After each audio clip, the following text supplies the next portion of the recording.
পরন্ত বিকেলে doctor Jungkook নিজে হসপিটালের কাজ শেষ করে সবে তার চেম্বারের দিকে অগ্রসর হচ্ছেন। সকালের দিকে পেশেন্টদের আনাগোনা বেশি থাকার কারণে হসপিটালে এই মুহূর্তটাতেই তাকে বেশি থাকতে হয়। ইম্পর্টেন্ট ডক্টর বলে কথা, সবসময় তাকে ব্যস্ত সময়টাতে ট্যাকল দিতে হয়। নিজের হসপিটালের কাজ শেষ করে নিজের চেম্বারের দিকে যেতে যেতে প্রায় সন্ধ্যা নেমে গেল। চেম্বারের গলিতে ঢোকা মাত্রই চোখে চোখ পড়ে গেল দুজনের। ওয়েটিং সিটে বসে আছে তার এক বেহায়া পেশেন্ট, যে কিনা তার অসুস্থতা কোনোভাবেই ছাড়াচ্ছে না। আর না তো জাঙ্কুক পারছে তার অসুস্থতাকে দূর করতে। আজকে বাচ্চা মেয়েটার রোগ যে জ্বর ঠান্ডা কাশি, এটা বুঝতে জাঙ্কুকের দেরি হয় না, কেননা সারা রাত তো তার বাড়ির সামনেই ভিজে ছিল। বেহায়ার মতো ইচ্ছে করে অসুস্থতা লাগিয়েছে যেন সে আবারও বেহায়ার মতো জাঙ্কুকের কাছে চিকিৎসা নিতে আসতে পারে। জ্বরের কারণে চোখ থেকে পড়ে টপটপ পানি নিয়ে তাকায় জাঙ্কুকের চোখের দিকে। তাদের চোখে চোখ পড়ে ঠিকই, তবে সেই দৃষ্টি জাঙ্কুক আর বেশিক্ষণ রাখতে দেয় না। সে তাকে পুরোপুরি ইগনোর করে নিজের চেম্বারের দিকে অগ্রসর হয়ে যায়।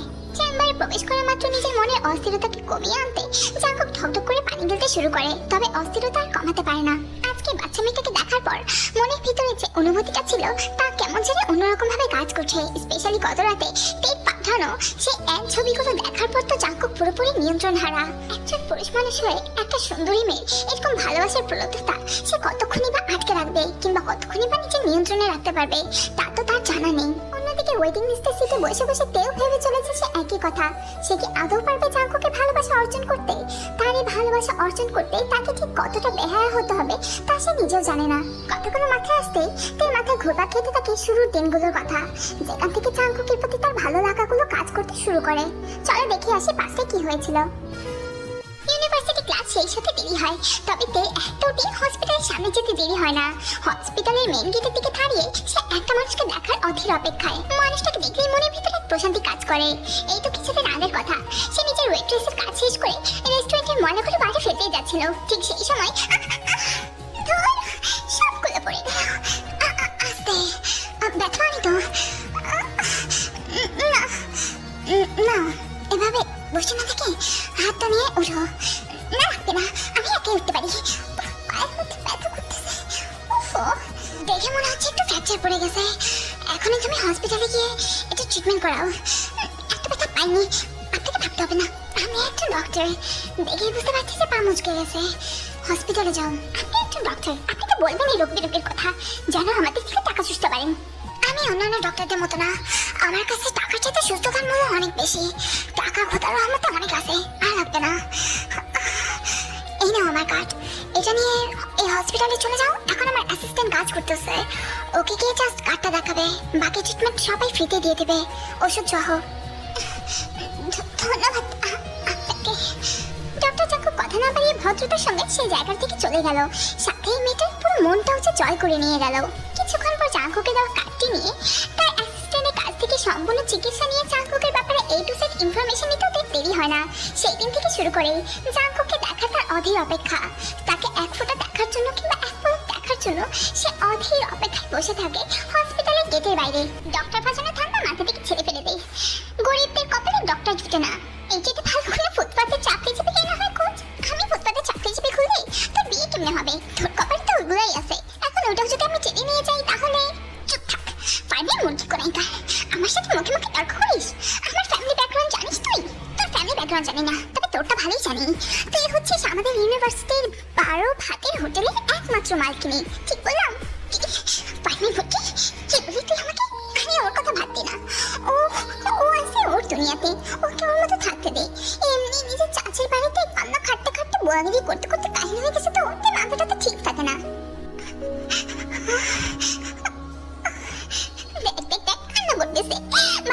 চলে আসছে তো সারাদিন বুয়াগিরি করে নিজের ফ্যামিলিকে বাংলাদেশে টাকা পাঠায়।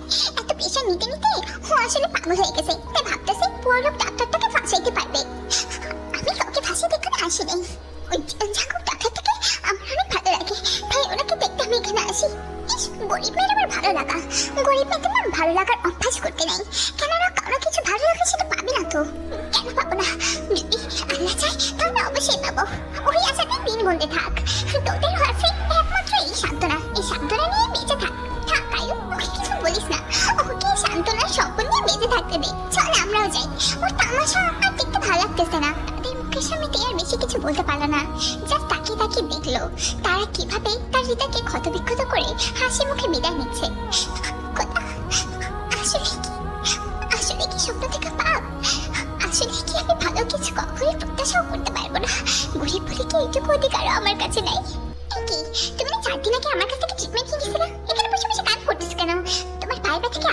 নাকি? না বাড়েনি। আসলে মিস জিমিন, তাড়াতাড়ি আগের পেশেন্টদেরকে আমার কাছে পাঠান। তাড়াতাড়ি ট্রিটমেন্টটা শেষ করে বাসায় যেতে চাই। এ কি, তো তুমি ওই মেয়েটা না? হঠাৎ প্রিয় মানুষটা চেহারা চোখের সামনে ভেসে উঠতেই তা কি বলবে কিছু আর বুঝতে পারে না। হতভম্বের মতো ভ্যাবলার মতো তাকিয়ে থাকে চাঙ্গুকের চেহারায়। বেশ কিছুক্ষণ মনের মধ্যে সাহস জুগিয়ে কিছু একটা বলতেই যাবে, তবে সেই মুহূর্তে জিমিন বসে উঠল। আরে, ও হচ্ছে আপনার রেফারেন্সে আসছিল। আমি ট্রিটমেন্ট করে দিয়েছিলাম, এখন পায়ে কোনো ব্যথা নেই। ও হয়তো বা আসছে নিজের কোনো আত্মীয়কে দেখতে। না না না না, আমার পায়ে অনেক ব্যথা। ভালোভাবে তখন ট্রিটমেন্ট হয়নি। ভালো মতো ট্রিটমেন্ট হয়নি মানে? মিস জিমিন, কেমন ট্রিটমেন্ট দিচ্ছেন আপনি? স্যার বিশ্বাস করেন, আমি একেবারে পারফেক্ট ট্রিটমেন্ট দিচ্ছি। এই মেয়ে, এক মুখে কথা বলো তুমি। একটু আগে তুমি বললা তোমার পায়ে কোনো ব্যথা নেই। পুরো কথা শেষ করতে দিছেন কই? আমি বলতেছিলাম যে শুধু ব্যথা না, বরঞ্চ মহা ব্যথা। পায়ে তো টনটন করতেছে। ওকে, কোনো ব্যথা নাই। ওর পক্ষ হয়ে আমি মাপ চাইছি। চিন্তা করবেন না, আজকে আমি আপনার ট্রিটমেন্ট করবো। ওয়াও, এটাই তো চাইছিলাম। আমি না ওনার ট্রিটমেন্ট করি। মিস জিমিন, আপনি এক কাজ করেন, আগের পেশেন্টের ট্রিটমেন্ট আপনি স্টার্ট করে দেন। না স্যার, আমি দেখতে চাই এই পেশেন্টের ছিল কোন এমন ফুটা যেখানে আমি মলম দিয়ে মারিনি গুতা। এমন গুদাগুদি ঠান্ডা করেন বলেই তো আপনার ট্রিটমেন্টে আমার পায়ের ব্যথাটা বেড়ে গেছে। 140 টাকা ভাড়া দিয়ে আসছিলাম হসপিটালে, পুরো টাকাটাই খাও। আপনার জরিমানা না হয় আমি পরিশোধ করবো। এখন আপনি আসেন, ট্রিটমেন্টটা সারি। কথাটা বলি, জাঙ্কুক নিজের ক্যাবিনের দিকে হাঁটা মারলো। পিছন পিছন তেও দৌড়ে দৌড়ে যাচ্ছিল জাঙ্কুকের ক্যাবিনের দিকে। এই কি, আপনার না পায়ে ব্যথা, তাহলে এত দৌড়াচ্ছেন কেমনে? এটা হচ্ছে এটা আসলে আমার স্ট্র্যাটেজি। যদি পাকে মানে মাথাতে সিগন্যাল পাঠাই যে আমার পায়ে ব্যথা, তাহলে তো ব্যথাটা বেড়ে যায়। তাই আমি ইচ্ছে করে দৌড়াদৌড়ি করি, যেন ব্রেন ভাবে যে আমার পায়ে কোনো ব্যথা নেই। এটা আবার কেমন সিস্টেম? এটা আপনি বুঝবেন না। আমি আসলে খুব মেধাবী স্টুডেন্ট, তো তাই আমি অনেক ধরনের এক্সপেরিমেন্ট করি নিজের উপর। এটাও একটা এক্সপেরিমেন্টের পার্ট।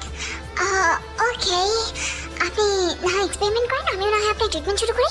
দেখি পাটা দেন, কোন পায়ে ব্যথা এটা, রাইট? বুঝলাম না, পাটাকে তো দেখে ওকে মনে হচ্ছে। তাহলে ব্যথাটা আসলে কোন জায়গায়?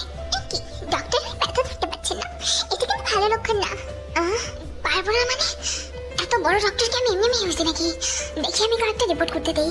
15 মিনিট সময় লাগবে। I don't have any problem. 15 minute কেন, 15 ঘন্টা সময় লাগলে আমার কোনো তাড়া নেই। আপনার না থাকতে পারে, তবে আমার আছে। এই 15 মিনিট না হয় আপনি একটু বাইরে যান, আমি এই ফাঁকে অন্যান্য রোগীদেরকে দেখে ফেলি। বাইরে যাবো? আসলে আমার মাইগ্রেনের এত ব্যথা আর বাইরে এত গরম, এসির মধ্যে ভালো লাগছে। আমি কি এখানে থাকতে পারি? আমি সত্যি, আমি আপনাকে একটা কিছু তো ডিস্টার্ব করবো না, প্লিজ। জাঙ্কুক এবার একটু সন্দেহের চোখে তাকায় তের দিকে, তবে তেকে তখন আর কিছু বলে না, বরঞ্চ নতুন রোগীদেরকে দেখতে শুরু করে দেয়। এতক্ষণ তে জাঙ্কুকের ক্যাবিনেই ছিল, বারবার চোখ দিয়ে গিলে গিলে জাঙ্কুকের কাজগুলো দেখছিল তে। একটুক্ষণের জন্য ডিস্টার্ব করেনি জাঙ্কুককে। 15 মিনিট কাটতেই তে রিপোর্টগুলো জাঙ্কুকের হাতে আসা মাত্রই জাঙ্কুক বলতে লাগে, আজব তো, আপনার পায়ে তো কোনো স্ক্র্যাচই নেই বা ক্র্যাকও পড়েনি, তাহলে ব্যথা কিসের? কি বলেন? আমি তো ব্যথায় নড়তে পর্যন্ত পারতেছি না। উফ, আসলে পায়ের ব্যথাটা মানে কোমরে চলে গেছে। ওই দিন ঠাস করে পড়ছিলাম তো, কোমরে হচ্ছে ব্যথা। আমার মনে হয় আমি কোমরেই ব্যথা পেয়েছি, কিন্তু আমি ভাবতেছি আমার পায়ে ব্যথা। আসলে মানে আমার কোমরে ব্যথা, একটু কোমরের দিকে একটু দেখে দেন না। দেখেন, এরকম বেবি গার্লের মতো অ্যাক্ট করলে হবে না। এক্স্যাক্টলি কোথায় ব্যথা আমাকে বলতে হবে। যদি আপনি আমাকে নাই বলেন, তাহলে আমি ট্রিটমেন্ট করবো কিভাবে? ব্যথা কাঁচাতে কাঁচাতে একটু ডাক্তারের কাছে আসছি, আর আপনি ডাক্তার হয়ে আমাকে ধমকাচ্ছেন। এটা কি একটা আদর্শ ডক্টরের আচরণ হতে পারে বলুন? আই সরি, আসলে এত পেশেন্ট দেখে তার মাথা ঠিক থাকে না। আচ্ছা ঠিক আছে, দেখি আপনার কোন জায়গায় ব্যথা। এই কোমরের সাইডের একটা রিপোর্ট বের করি, দেখি আসলে ফ্র্যাকচারটা কোন জায়গায় পড়ছে। 20 মিনিট আরো অপেক্ষা করতে হবে, পারবেন? I don't have any problem. 20 minute কেন, 20 ঘন্টা? আচ্ছা বুঝতে পারছি। এক সেকেন্ড, ডাক্তার মশাই, আপনার সেই অ্যাসিস্ট্যান্ট আমার পাছে ট্রিটমেন্ট করতে গিয়ে আমার পাছে দিয়েছে মস্ত বড় এক গুতা। সেই গুতা খেয়ে আমার পাছায় হয়ে গেল মস্ত বড় এক ফুটা। সেই ফুটা তাড়াতে গিয়ে ব্যথায় আমি টনটন করে বেড়াচ্ছি, কাতরাচ্ছি, পাছা উল্টে ঘুমাচ্ছি, কিন্তু ব্যথা তো যাচ্ছে না। ওই মহিলার ট্রিটমেন্ট এমনি খারাপ, আমাকে বাজে ট্রিটমেন্ট দিছে। আমি বাজে ট্রিটমেন্ট দিই না, বরঞ্চ পাছাতেই সমস্যা। কতবার করে বলতেছি পাছা বারবার গুটা হয়, এমন পাছা রেখে কি লাভ? কেটে ফেল না। নট পসিবল ডক্টর জিমিন, আচ্ছা ছাড়া আমার চলেই না। আপনার ট্রিটমেন্টটা করতেছি, এর আগে এই মেয়েটাকে বিদায় করে নি। না না না না, মানুষ তো মানুষের জন্য। আর ওনার পাছা যেহেতু বেশি ব্যথা, তাই ওনার ট্রিটমেন্টটা আগে সেরে ফেলেন, আমার কোনো সমস্যা নেই। আপনার সাপ্লা বাহানা দিতে আরো 20 মিনিট রয়ে গেল জাঙ্কুকের কেবিনে। রিপোর্টটা আসা মাত্র আবারও জাঙ্কুক বেশ অবাক হয়ে দেখে বলতে লাগলো, আদৌ কি আপনার কোনো জায়গায় ব্যথা আছে আমাকে বলেন তো? আপনার প্রত্যেকটা রিপোর্ট একদম নর্মাল, তাহলে ব্যথাটা আসলে কোন জায়গায়? কি বলেন ডক্টর? সব normal, but everything is not normal. আমার মনে হয় আপনাদের রিপোর্ট মেশিনেই সমস্যা। একদমই না, আমার রিপোর্ট মেশিন একদম ঠিক আছে। আচ্ছা, আমি এক কাজ করি তাহলে, আমি এই রিপোর্টগুলো বাইরে থেকে করিয়ে আনি, দেখি সেম দেখায় কিনা। পরে সেই রিপোর্টগুলো নিয়ে না হয় আপনার কাছে আসবো। কোনো দরকার পড়বে না ম্যাম, আপনি একদম সুস্থ আছেন। একটা কাজ করি, আপনাকে কিছু মলম লিখে দিই, ওগুলো দিলে ঠিক হয়ে যাবেন, আর আসতে হবে না। কথাগুলো বলে চাঙ্কুক একটা প্রেসক্রিপশন তার হাতের মধ্যে ধরিয়ে দিল। 5,000 টাকা মলম। বলি কি, আমি তো একটা স্টুডেন্ট মানুষ, এত টাকা তো আমার কাছে নেই। আমাকে একটু ডোনেশন কিংবা ডিসকাউন্ট দেওয়া যায় না? 5,000 টাকার বিল 250 করা যায় না? আশ্চর্য, মামার বাড়ির আফতার। এখানে এখানে ভালো ভালো ট্রিটমেন্ট করা হয়। 1,000 টাকা বিল আসে, সেখানে 100-200 টাকা হয় নাকি? আপনি তো কথাই বলবেন না।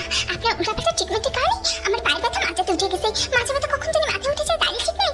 আমি তো বলি কি, আপনার কাছ থেকে, আপনার বেতনের কাছ থেকে আমার এই বিলটা কাটা উচিত। বাস বাস, আর কথা বলতে হবে না, আমি ডিসকাউন্ট করে দিচ্ছি। আশা করি আপনার আমার কাছে আসতে হবে না। আসতে হবে না মানে 100 বার আসবো, যতক্ষণ ভালো ট্রিটমেন্ট পাবো না ততক্ষণ আসবো। কথাটা বলে তে একটা স্মাইল দিয়ে জাংকুকের সে ক্যাবিন থেকে বেরিয়ে যায়। হাসতে হাসতে দৌড়াতে দৌড়াতে সে হসপিটাল থেকে বের হয়ে যায়। মেয়েটার কি আসলে সমস্যা ছিল নাকি জাস্ট টাইম পাস? পরের দিন সকাল হতেই ডক্টর জাংকুক নিজের কাজে ফেরত আসা মাত্রই ওয়েটিং লিস্টে বসে থাকতে দেখলো সে পরিচিত মুখখানাকে, যে কিনা গতকাল অতিরিক্ত মাত্রায় জ্বালিয়েছে তাকে। জাংকুক অবশ্য সেদিকে বেশি একটা পাত্তা না দিয়ে নিজের ক্যাবিনের দিকে চলে যায়। বেশ কিছুক্ষণ বেশ কয়েকটা রোগী দেখার পর অবশেষে সে কাঙ্ক্ষিত নাম্বারে রোগীটার পালা চলে আসে। এই যে ম্যাম, ভ্যাবলের মতো তাকে আসো কেন? আসো, তাড়াতাড়ি কেবিনে আসো আর কাজ শেষ করে বিদায় হও। যাক, অপেক্ষার অবসান একটু হলেও ঘটলো। তো ম্যাম, এখন বলেন আপনার কোন জায়গায় ব্যথা? আপনাকে মলমগুলো দিয়েছিলাম, ওগুলো অ্যাপ্লাই করছিলেন? প্রেসক্রিপশন আপনি যা যা করতে বলছিলেন আমি সব কিছুই করছি, কিন্তু আমার ব্যথা একটুকুও চাইনি। এখনো টনটন ব্যথা করতেছে কোমরটার মধ্যে, জানেন না? কোনো ফ্র্যাকচার ছাড়া ব্যথা হচ্ছে, সম্ভবত আপনার নিউরনগুলোতে সমস্যা হয়েছে। দেখি কোমরের কনসেপ্টটা ব্যথা একটু দেখান তো। দেখাবো, কিন্তু এর আগে কি ম্যাম, কোনো কিছু নিয়ে সংকোচ বোধ হচ্ছে? আসলে অ্যাসিস্ট্যান্টকে ক্যাবিন থেকে বিদায় করেন, ওনার সামনে আমার কোমর দেখাতে লজ্জা করছে। আশ্চর্য, ওইদিন পাশা শুদ্ধ দেখাই ফেলছে আর এখন কোমর দেখাতে সমস্যা। My life my choice. আমার লজ্জা পাছায় না, আমার লজ্জা আমার সব কোমরে। আপনার সমস্যা আছে, আপনাকে দেখলেই তো আমার ব্যথা বেড়ে যায়।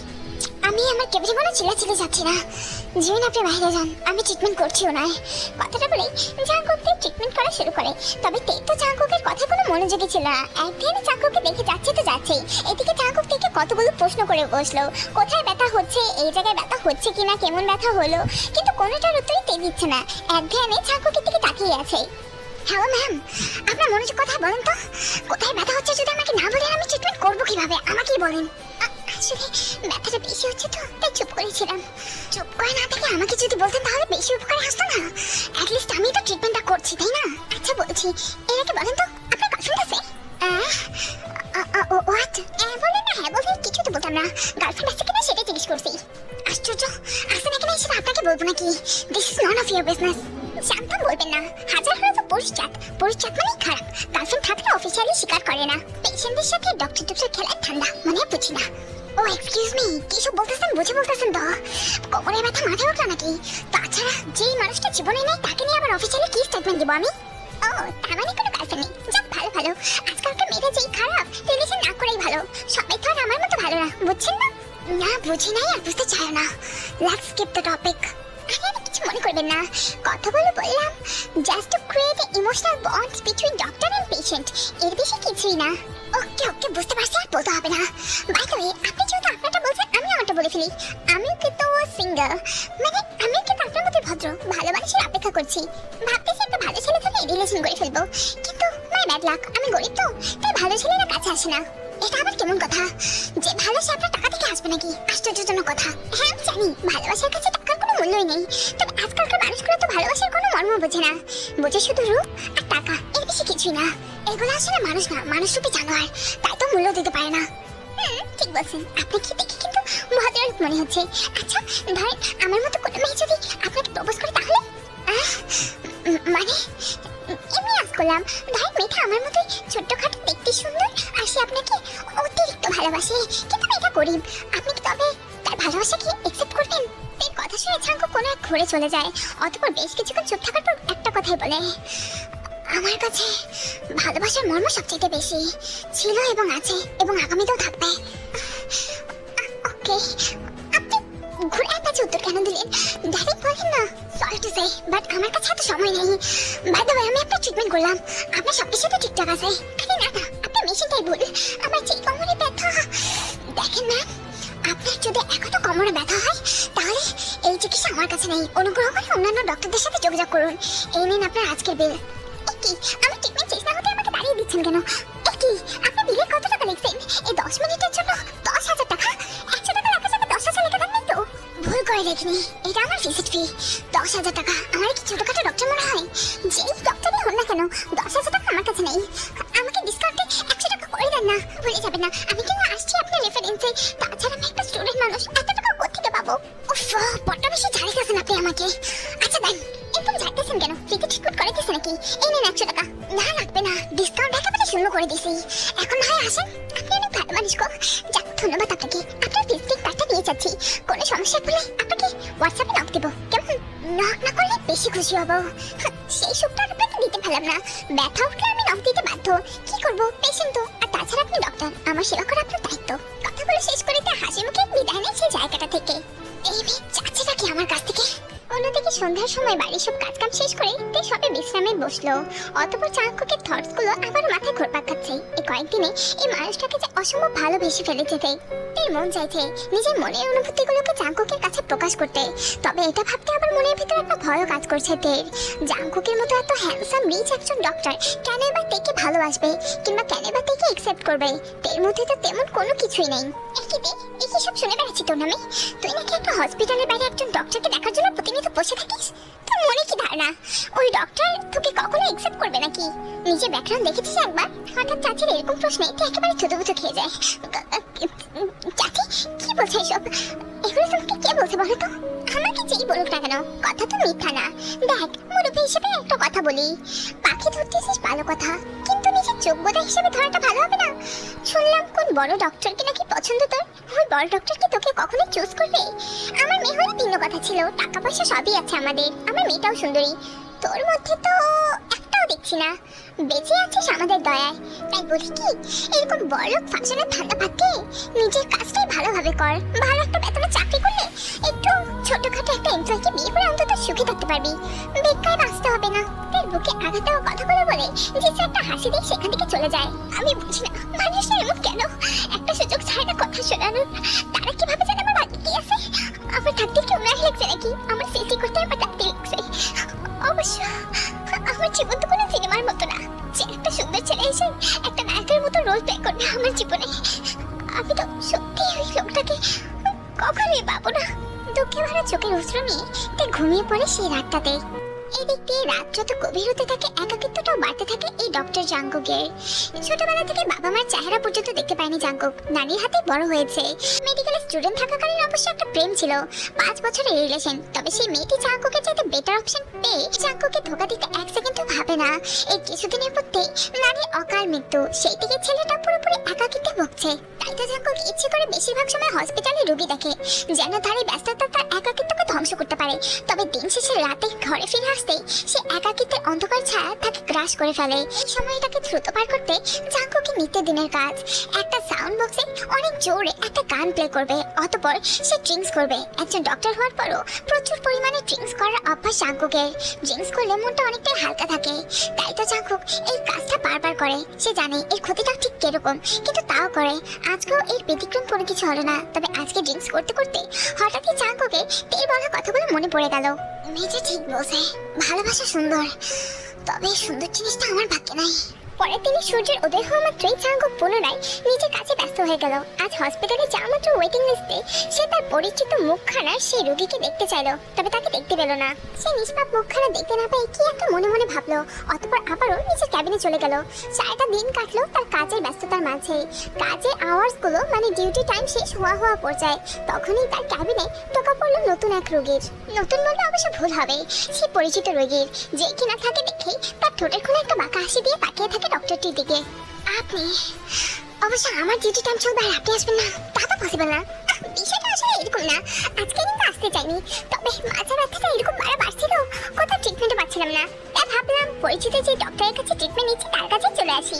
সরি টু সে, বাট আপনাকে গতকালই বলছি আপনার যে রোগ তার ট্রিটমেন্ট আমার কাছে নেই, আপনার কাছেই আছে। অন্য কোনো ডক্টরের কাছে তো আর পাচ্ছি না। নেই। এই বাচ্চা মেয়ে, মজা করো আমার সাথে? বয়স কত তোমার? আমি 21। খবরদার বাচ্চা বলতে আসবেন না। কাজকর্ম তো একটা বাচ্চাদের মতোই। তাই নাকি? কি বাচ্চামি করছি আমি আপনার সাথে শুনি? I don't need to explain that. I'm 28 years old. সবই বুঝি। আপনি কি বুঝেন না বুঝেন সেটা জন্য আমার কি লাভ? আমি এখানে আসছি নিজের রোগ দেখাইতে, কারো মন বুঝতে না। প্রবলেমটা তো এই জায়গাতেই। আমি শরীরের ডক্টর, মনের ডক্টর না। আর আপনার রোগ মনের ভিতরে। তাই হৃৎপিণ্ড মুহূর্তে থমকে গেল জাঙ্কুকের কথা শুনে। এই লোকটা যে এতটা চতুর তাতে ভাবতে পারেনি। ভেবেছিল দেখতে সাদাসিধা, তাই মনটা মনে সাদাসিধা হবে। কি বলতেছেন এগুলা? আমি তো একদম কথা বলবো না। আমাকে কি তোমার বাচ্চা মনে হয়? মানুষের রোগ নির্ণয়ের পাশাপাশি মনও নির্ণয় করতে সময় লাগে না আমার। বুঝলে তো ভালোই। আমি আরো টেনশন করতেছিলাম কথাটা কিভাবে আপনাকে বলবো। ভালো হয়েছে আপনি নিজ থেকেই বুঝে গেছেন। আমি ভালোবাসি আপনাকে। এক সেকেন্ড বুঝতে পারলাম না কি বললা, আরেকবার বলো তো। আমি কি বললাম নাকি? ভালোবাসি আপনাকে, বিয়ে করতে চাই আমি। ও আচ্ছা, বিয়ে করবা? বিয়ে কেমনে করে শুনি? কেন আপনি কি কচি খোকা চেয়ে বুঝেন না বিয়ে কেমনে করে? ভালোবাসি আমি আপনাকে, আমাকে বিয়ে করে ফেলুন প্লিজ। এস কথা ঢং দেখো না, এভাবে বলতেছে যেন আমার বাড়ি আপনার, আমার মনের আপনার। ভালোবাসি আপনাকে, আমি আর কিছু বুঝতে চাই না। আমি বিয়ে করতে চাই আপনাকে। বুঝতে পারতেছেন না কতটা ভালোবাসি আপনাকে, আপনার জন্য কতটা বেহায়া হয়ে গেছে আমি। এই চোখে নিজের জন্য চোখের পানি দেখে জাঙ্কুক কিছুক্ষণের জন্য চুপ হয়ে যায়। অতঃপর নীরবতা ভঙ্গ করে বলতে লাগে, আই এম সরি, ভুল জায়গায় মন দিয়ে দিছো। আমার মনে কারোর প্রতি ভালোবাসার স্থান নাই, আর না তো কখনো হবে। কেন হবে না? কি কমতি আছে আমার মধ্যে? আমার দিকে একবার নজর ঠোকায় দেখছেন? কত সুন্দর আমি, মাশাআল্লাহ। টাকা পয়সা ছাড়া সবকিছুই আছে, তাছাড়া অফুরন্ত ভালোবাসা আছে আপনার জন্য। কেন বিয়ে করবেন না? বিয়ে করবো না মানে করবো না, এই কৈফিয়ত তোমাকে দিতে পারতো না। প্লিজ কোনো সিনচেট করার আগে বা কাউকে বের করার আগে নিজের ইচ্ছা বেরিয়ে যাও। কেন থেকে না হয় নিজের ইচ্ছা বেরিয়ে যাবো, কিন্তু চাইলেও আর জীবন থেকে বের করতে পারবে না। এতে আপনার প্রেমে পড়ে পর্যাপ্ত পরিমাণে ব্যয় হবে প্রয়োজনে, তাও আপনাকে ছাড়বে না। এই কথাটা মনে রাখবেন। এই কথা শুনে জাঙ্কুক কিছু একটা বলতে চাইলো, তবে তার বলতে পারলো না। তাই জাঙ্কুকের চোখে চোখ রেখে সে ক্যাবিন থেকে বেরিয়ে গেল। পার হয়ে গেল আরো কয়েক ঘন্টা। জাঙ্কুক নিজের চেম্বারের কাজ শেষ করে বাড়ি ফিরবে। গাড়িতে ড্রাইভ করছিল, তখনই দেখতে পেল তার চেম্বারের বাইরে এখনো সে মেয়েটি বসে আছে। এই পাগলামির সমাপ্তি কোথায় তা জাঙ্কুক জানে না। এদিকে তের কথা ভেবে ভেবে আজকে পেশেন্টদের উপর ভালোভাবে ট্রিটমেন্টও করতে পারেনি জাঙ্কুক। হঠাৎ জাঙ্কুক লক্ষ্য করলো তে যেই জায়গাটাতে জাঙ্কুকের জন্য অপেক্ষা করছে, সেই জায়গাটাতে রাতের বেলা অনেক ধরনের অঘটন ঘটে থাকে। জাঙ্কুকের মনে মনে কেন জানি একটা ভয় হচ্ছে। এমনি একটা বাচ্চা মেয়ে, দেখতে আরো সুন্দর, কত মানুষেরই কোনো জন না পড়বে এই মেয়েটার দিকে। এত রাতের বেলা এখানে থাকাটা কি আদৌ নিরাপদ হবে? কিছুক্ষণের মধ্যেই সন্ধ্যা পেরিয়ে রাত হয়ে যাবে। এত রাতে এই জায়গাটাতে কি কাজ তোমার?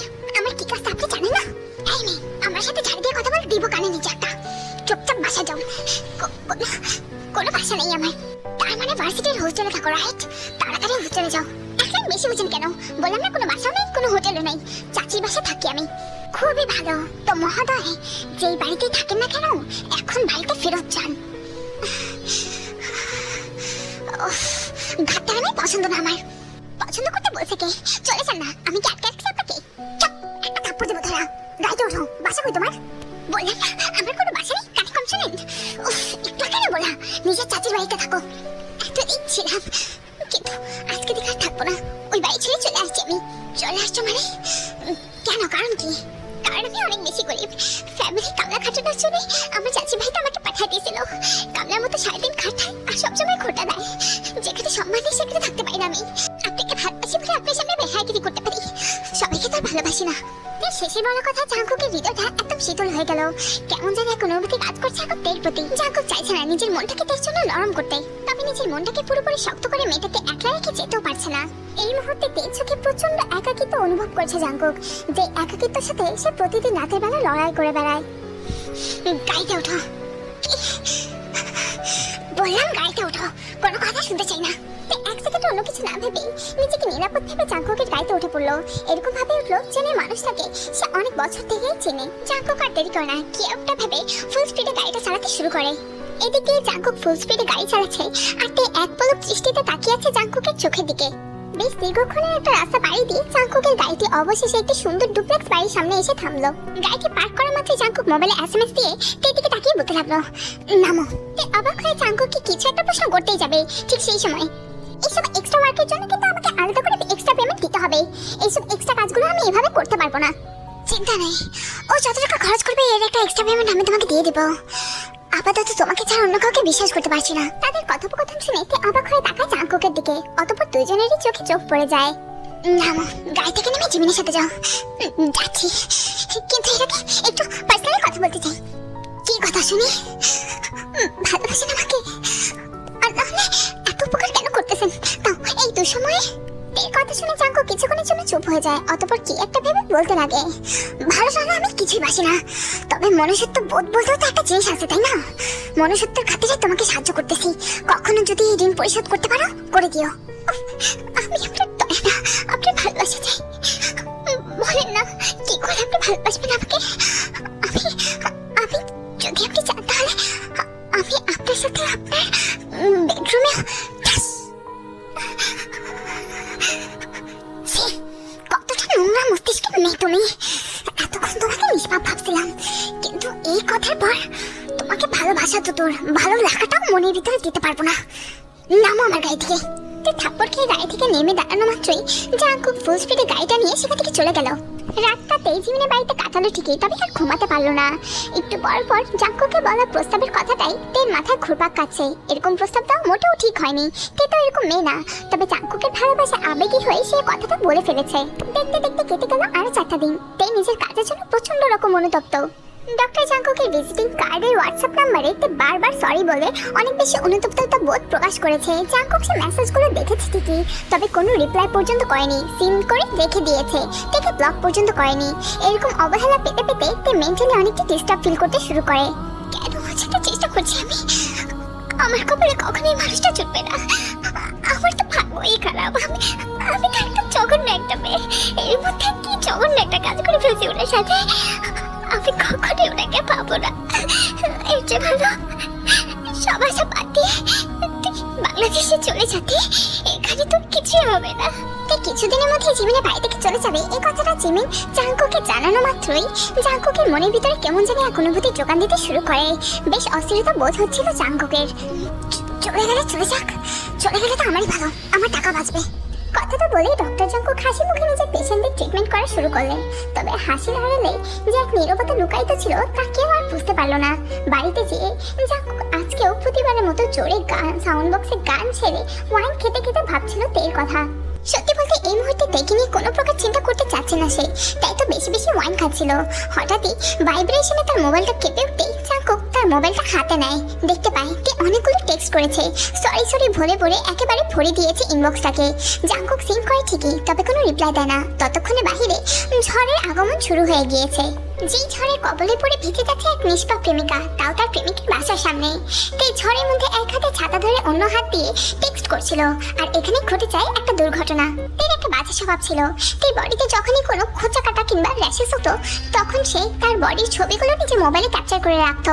আজকে ঝড়ে বৃষ্টিতে পানির ফোঁটাগুলো স্ক্রিনেতে পড়ার কারণে সেই ছবিগুলো অ্যাক্সিডেন্টলি জাঙ্কুকের কাছে পৌঁছে যায়। জাঙ্কুকও সাথে সাথে সিন করে ফেলে এবং সিন করার পরেই অবস্থা একেবারে খারাপ হয়ে যায় জাঙ্কুকের। এই মুহূর্তে জাঙ্কুকের প্রচন্ড রাগ আর অস্থিরতা দুইটাই একসাথে কাজ করছে। জাঙ্কুকের তো মাথায় ঠিক নেই, কি দেখলো সে এটা। তে অবশ্য সাথে সাথে সেই মোবাইলের ছবিগুলো ডিলিট করে ফেলেছিল। তবে জাঙ্কুক যা দেখেছে কয়েক সেকেন্ডে তা তার মাথাকে পুরোপুরি নষ্ট করে দিয়েছে। এইভাবে কাবু করতে চাও আমায়? ভেবেছিলাম ক্ষমা করে দেবো, কিন্তু এখন আর তা সম্ভব না। অতিরিক্ত ভয়ের সাথে সাথে জাঙ্কুক একটা ভয়েস মেসেজও পাঠায়। জাঙ্কুক সিন করে সেই মেসেজটা। সরি, বিশ্বাস করে ইচ্ছে করে পাঠাইনি। এই মুহূর্তে আমি আপনার বাড়ির ঠিক নিচে আছি। বৃষ্টি ফোটা ফোটা পানিতে অ্যাক্সিডেন্টলি এটা চলে গেছে। বিশ্বাস করে আমি এটা পাঠাইনি। জাঙ্কুক বাসটা শুনে কিন্তু কোনো রিপ্লাই দেয় না। পরবর্তীতে তেই আরও একটা মেসেজ পাঠায়, আমাকে প্লিজ ভুল বুঝবেন না, আমি প্রয়োজন আপনার জীবন থেকে চলে যাবো আর একটা দিন, এরপর আমি বাংলাদেশে চলে যাবো। আর নিজের চেহারা আপনাকে দেখাবো না, কিন্তু তবু প্লিজ আমাকে ভুল বুঝবেন না। আমি ইচ্ছে করে পাঠাইনি এটা জাঙ্কুক। পুনরায় মাপ চাওয়াতে জাঙ্কুক কোনো কিছু বলতে পারে না। জাঙ্কুক কি বা বলবে তেকে?